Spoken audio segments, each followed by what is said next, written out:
नमस्कार दोस्तों, जैसा कि आपको पता है कि इस बजट में निवेश के लिए खास करके सीनियर सिटीजन्स के लिए बहुत ही अच्छी विकल्प का प्रावधान रखा गया है। मैं अपने पहले वीडियोस में भी आप लोग को सीनियर सिटीजन सेविंग स्कीम के बारे में बताया हूं।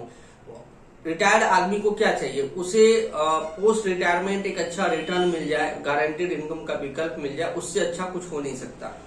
तो जैसा कि मैंने आपको पहले ही बताया था कि जो सीनियर सिटीजन सेविंग स्कीम है उस पर ब्याज की दर को रिवाइज करके 8% कर दिया गया था। ये जो रेट है, जो गवर्नमेंट स्कीम्स के रेट है, क्वार्टरली रिवाइज होते हैं। इंटरेस्ट रेट जैसे ही अप जाता है तो रेट भी ऊपर की ओर जाता है और रेट नीचे होता है तो नीचे की ओर जाता है।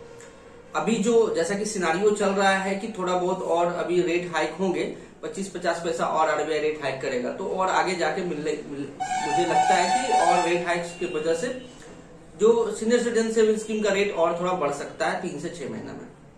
लेकिन इस बजट में क्या चेंजेस हुए उसको हम लोग देखते हैं।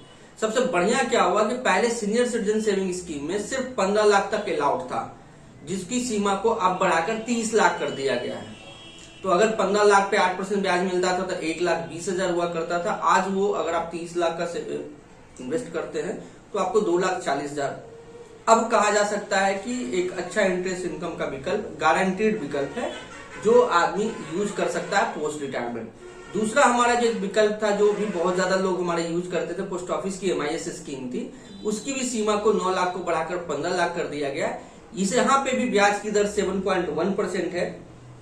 तो ये दोनों स्कीम्स जो है आप गवर्नमेंट की स्कीम है, बेहतर विकल्प है।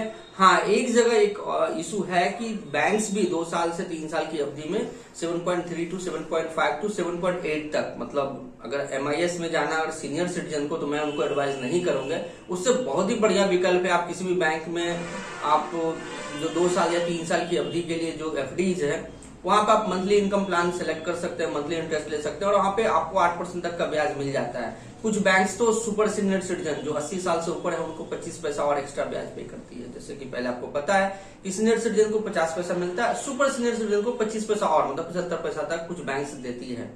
तो अगर आपको गारंटीड रिटर्न का ये जाना है तो बेहतर विकल्प है। इस बजट में आपको दिया गया है सीनियर सिटीजन सेविंग स्कीम, आप ऑप्ट कर सकते हैं। 30 लाख तक आप आसानी से इन्वेस्ट कर सकते हैं। हाँ, एक चीज मैं क्लियर कर दूं, सीनियर सिटीजन सेविंग स्कीम के लिए आपको पुश करना होगा, क्योंकि जहां पे बेचे जाते हैं उसमें डिस्ट्रीब्यूटर का इंसेंटिव नहीं होता है। जिसके कारण क्या होता है कि आप जब मान लो आप स्टेट बैंक में जाते हो तो आपको सीनियर सिटीजन सेविंग स्कीम के बजाय वो बैंक अपने बैंक का FD दे दिया करते हैं, या फिर वो क्या करते हैं, SBI लाइफ का एन्युटी प्लान आपको बेच दिया करते हैं। तो मेरी ये सलाह होगी कि अगर आप जब कभी भी जाए तो एकदम स्पेसिफिक रहे, सीनियर सिटीजन सेविंग स्कीम ही लेना है, चाहे इसके लिए लड़ना क्यों ना पड़े। अगर इसके लिए कंप्लेन भी करना पड़े तो कंप्लेन कीजिए, लेकिन इस स्कीम के अलावा अगर आपको गारंटीड इंटरेस्ट चाहिए तो इससे बढ़िया विकल्प आज के डेट में कोई भी नहीं है, ना बैंकों के पास है ना ही इंश्योरेंस कंपनियों के पास है।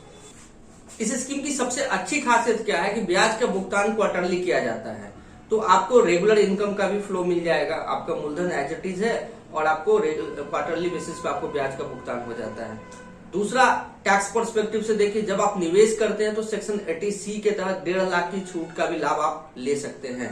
तो कुल मिला के देखा जाए तो सीनियर सिटीजन के लिए इससे बढ़िया विकल्प आज की डेट में कहीं नहीं मिलेगा। आप सीनियर सिटीजन स्कीम के लिए जा सकते हैं। कितनी सीमा अब 30 लाख हो गई है। For more such content, like, share, subscribe and don't forget to press the bell icon.